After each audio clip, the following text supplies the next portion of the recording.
vient interpeller les décideurs à vite mettre en application certaines résolutions du Grand Dialogue National, parce qu'on parlait d'ailleurs de la suppression à ce Grand Dialogue National du poste de super maire au Cameroun.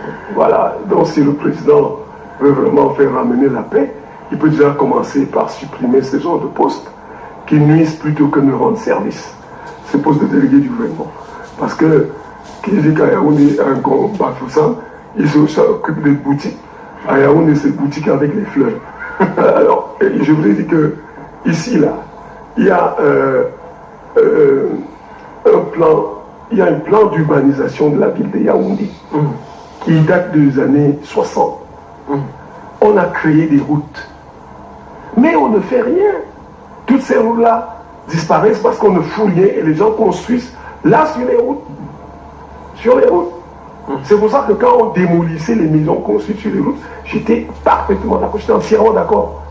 Il faut sévir contre ça. Mais le problème est que c'est le gouvernement qui prêche le flanc à ces hommes.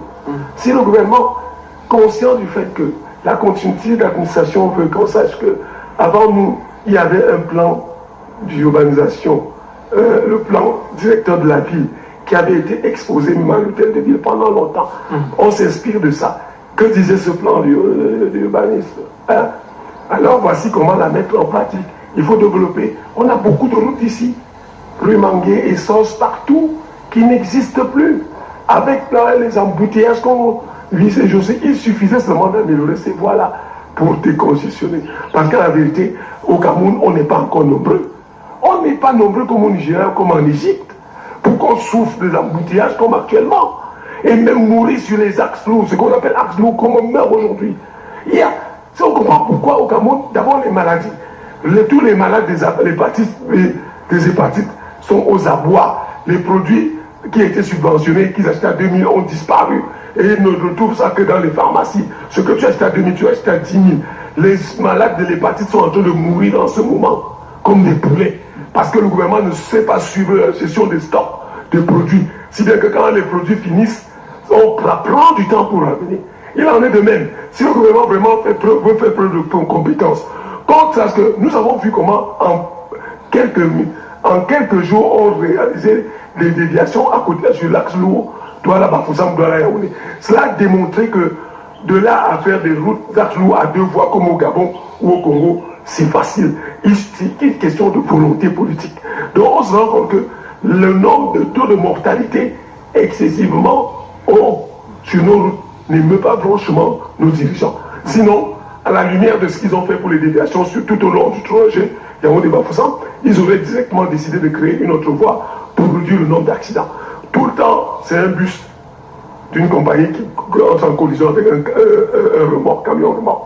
Et depuis 37 ans, on n'a pas pensé, le budget est passé de 500 milliards à 5 000 milliards.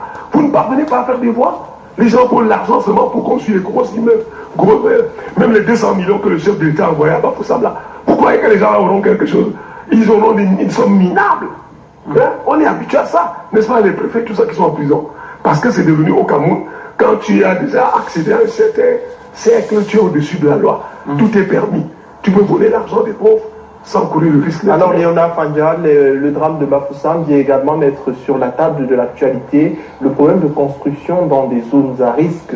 Et quand on regarde d'autres coins, même ici à Yaoundé, on se rend bien compte que si rien n'est fait, peut-être dans les prochaines années, ça pourrait être ces endroits-là aussi. On voit Bankolo par exemple, il y a Mendon, il y a bien d'autres endroits, même ici à Messassi, pas loin de la télévision HTV.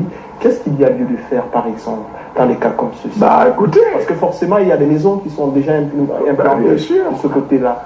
Comment faire avec les populations? Ceux qui soutenaient le délégué du gouvernement auprès de la communauté urbaine s'empressaient toujours de dire que on ne fait pas les omelettes sans casser les yeux. Je suis d'accord avec. Mais sauf que dans le cadre du délégué du gouvernement, il y avait une sorte de cynisme. Il y avait un certain cynisme là-dedans. Mais je suis d'avis, plutôt que d'attendre l'État, le gouvernement doit prendre ses responsabilités en ce moment. Le gouvernement doit prendre ses responsabilités et parquer les gens, surtout les zones à risque. Hein? Ben écoutez, les gens ont pris le risque d'aller construire à des zones pareilles, on doit les déloger. Alors, ceux qui ont permis aux gens, et le gouvernement ne doit pas le faire comme ça, le gouvernement doit le faire en sanctionnant tous les maires qui ont,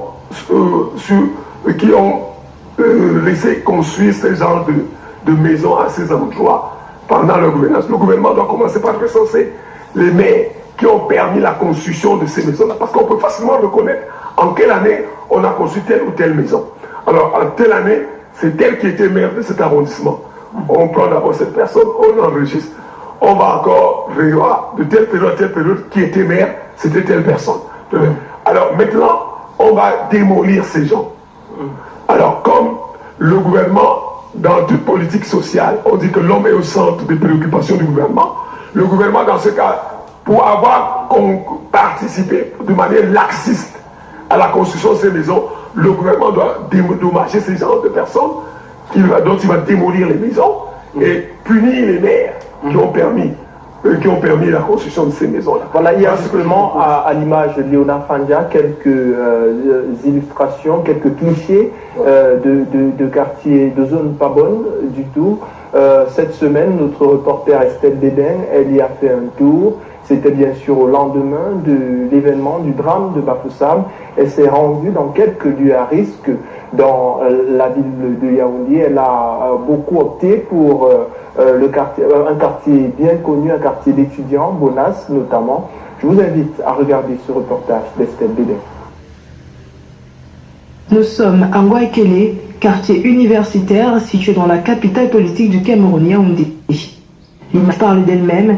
Ici, les habitations sont construites de manière archaïque sur des zones à risque. La majorité des cités habitées par des étudiants sont bâties à cet endroit, nonobstant les dangers qu'ils comportent. Âgé de 25 ans, Saint-Fourien Andengue réside ici depuis une dizaine d'années dans la maison familiale avec ses parents et ses frères. Parfois, il est confronté à des situations difficiles dues à la promiscuité et à la fragilité des logements. Le majeur se trouve au niveau de l'accessibilité ou en fait l'accessibilité dans les différentes maisons. Non, en fait, les routes sont assez étroites, assez serrées, les maisons sont... en fait, il n'y a pas vraiment de route respectée par tout le monde. Du coup, tu es en train de passer dans la véranda de quelqu'un sans savoir exactement où est-ce que... En fait, je me dis que le vrai problème, c'est parce que les fonctions étaient faites de manière anarchique. Par exemple, je vais prendre le cas de chez nous, là, derrière au niveau des toilettes, vu que nos toilettes sont parfois ouvertes, ce qui fait que les voisins qui n'ont pas de toilettes dans ces toilettes, souvent, soit tard dans la nuit, soit tôt le matin, dans les toilettes, ils font n'importe quoi. C'est vrai qu'il y a souvent des maisons qui tombent de la vieillesse, la dureté, l'ancienneté. Un tour dans les couloirs et les révélations de Saint-Fourien se confirment. Les passages sont étroits, truffés de déchets. Certaines maisons vétustes sont déjà endommagées parce que mal construites. On se sent toujours à l'aise chez soi, mais si l'occasion nous était donnée d'avoir des conditions mieux, on irait ailleurs, mais pour le moment, c'est ça à l'aise. Effectivement, notre soutien pour améliorer l'urbanisation aussi là, en fait, retracer. C'est vrai qu'en retraçant, il y aura beaucoup qui seront cassés et je ne sais pas comment on fera. Ce calvaire, Naomi Yankam, étudiante, le subit également au quotidien. C'est dans cette chambre qu'elle vit depuis 2 ans. Elle a du mal à s'endormir dans la nuit, de peur d'être victime d'un glissement de terrain. Le fait que la maison peut s'écrouler à tout moment, vu qu'elle n'est pas sur un bon terrain. Effectivement, et comme vous l'avez vu là-bas devant, on a assisté à un écroulement ici là. Donc la crainte s'est agrandie. C'était un matin de classe comme d'habitude. Tout le monde s'apprêtait à sortir, donc pour le travail, l'école. Et subitement on a compris un bruit. Lorsqu'on sort, on voit le mur qui s'est effondré là et la terre qui a glissé. Et ça a recouvert la cour et une partie de la maison en face. Cette triste réalité existe également dans plusieurs autres quartiers de Yaoundé, le cas d'espèce Bankolo.